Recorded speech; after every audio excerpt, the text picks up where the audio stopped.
Happy Halloween, everyone. So I had just gotten back from watching the Five Nights at Freddy's movie, and I just wanted to quickly discuss what exactly went on during the production of this film and my thoughts on the completed film in general. So in the beginning of the movie, you start off following the main character, and I think his name is Mike, and he's the security guard from the game, which makes sense. You know, good plot way to do the film of Five Nights at Freddy's because you play as a security guard the whole time, so what better way to introduce people into the world of the restaurant. The first 20 minutes of the film was made up of Mike going through his traumatic experiences and him having this little sister that he has to take care of and his aunt wants custody of, and she kind of has it out for him, wants to sabotage his new job, you know, make a little bit of extra cash, which is all fine and dandy. You know, I love the basic plot setup, you know, outside of the restaurant, and I do think this movie needed a plot line outside of the pizzeria,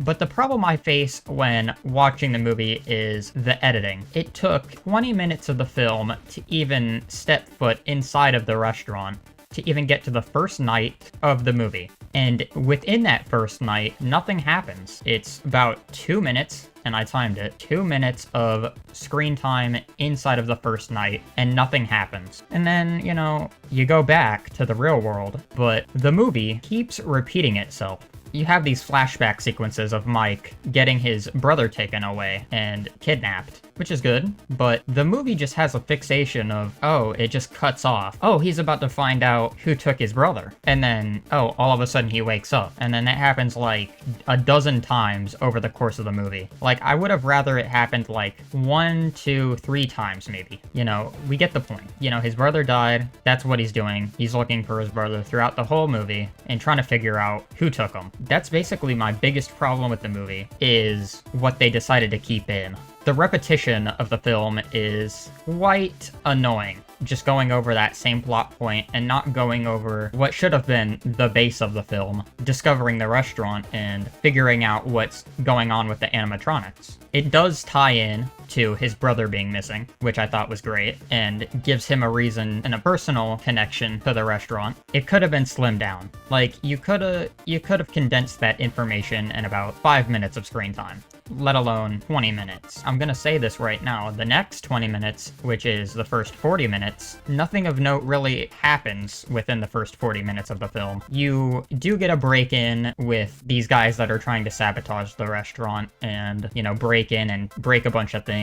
You know, it does get interesting at that point, but when the animatronics get pissed, they do attack the 3 people that enter the restaurant. But what I found the most annoying from this film is it was clearly directed towards a more child-friendly audience. And what I mean by that is, whenever something interesting happens, like the cupcake eating somebody's face off, it always cuts away. It's never shown on screen. There's no blood, nothing like that. I think that's really upsetting. Like, you know, this movie presents itself as a serious horror film. What I think would have fit the film a lot better is making it more campy, because the Five Nights at Freddy's, you know, the game series is not that serious in nature. You know, you're at a pizzeria, for God's sake, fighting a bunch of animatronics. I think a more goofy, action-packed approach to the film would have been, you know, more fitting, but I don't know, what do I know? You know, you start to get toward the later part of the film, which is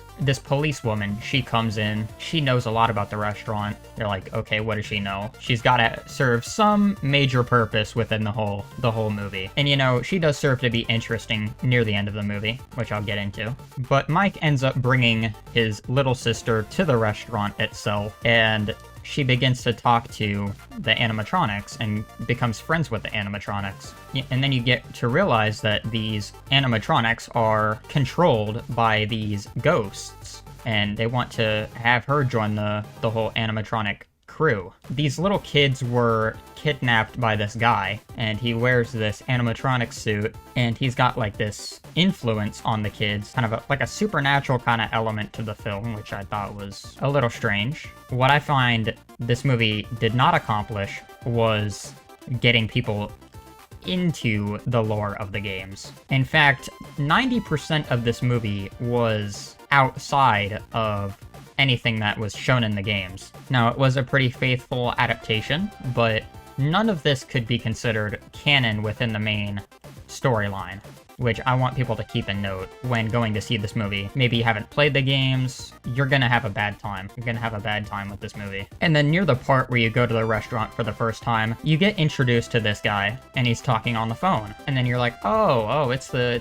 telephone guy. All right, cool little nod, and it obviously saves time because, you know, you get to progress the story while he's still talking to you. And he gives you a little bit of background, which in the editing I thought was one of the major parts of the movie that I thought was pretty well edited, but the rest of the movie I thought I could have edited better. I would have cut that movie with a chainsaw, because only the last 30 minutes of the movie was actually interesting. I'm going to get into spoilers at this point. The grand finale, you have Mike's sister being taken by Freddy. They're about to indoctrinate her into the animatronic lifestyle, apparently. They have Chica take him off. The policewoman, she gives Mike a taser. I guess electricity would make sense to disrupt the animatronics, but at the same time, with there being the ghost element of these ghost children being inside of the robots, what's stopping the ghosts from actually controlling the animatronics still after they be tased?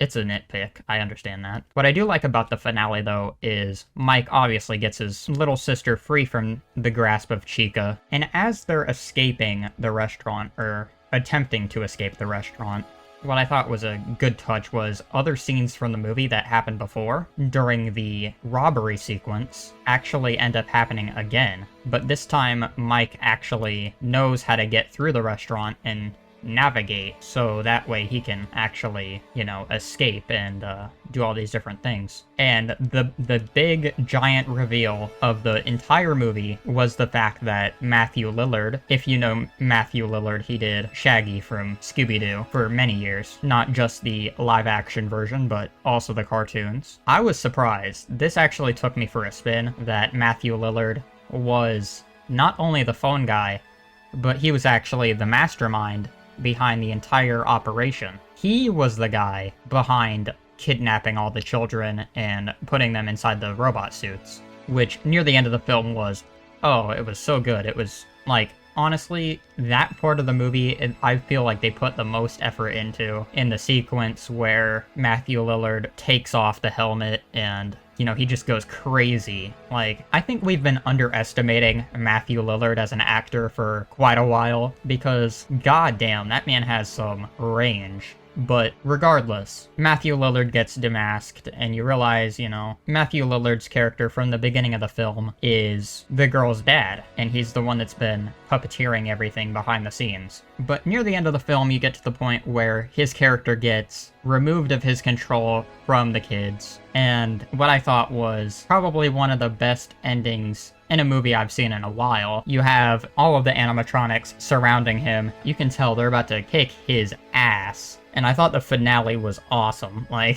seeing Freddy, Bonnie, Chica, all of them gather around, I believe in the game his name is Springtrap, seeing them all surround him and, you know, finally beat his ass after all of that. What I thought was cool is they're not actually evil. It's just a brainwashing of sorts that has been going on to the animatronics for the whole film. But they finally get to beat his ass, and I think that was cool. I think that was really cool. And I think they do kill him. I think they do kill him at the end. Either that or he, you know, he gets beat up and locked inside of that closet. But something about the end of the film just made me, you know, want more out of this movie.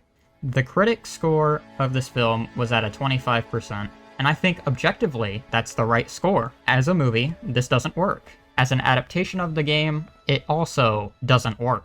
Most of the stuff that was presented in the movie wasn't from the games. Like, objectively, you got to step back and be critical of the thing that you might enjoy. And from a critical standpoint, I gotta stand back and I gotta say, Five Nights at Freddy's is not a good movie. Do you agree with the critic score, or do you agree with the audience score? For me, I'm obviously somewhere in between, because this movie's not good. This movie is not great, but it's not complete garbage. There's a reason people would go and see this movie, and I think there's, you know, you're either gonna love this movie, or you're gonna hate it, and that's just, you know, that's just the way this movie's going. Alright guys, this was Bloody Book, and I'll see you guys in the next video, and happy Halloween everybody. Peace.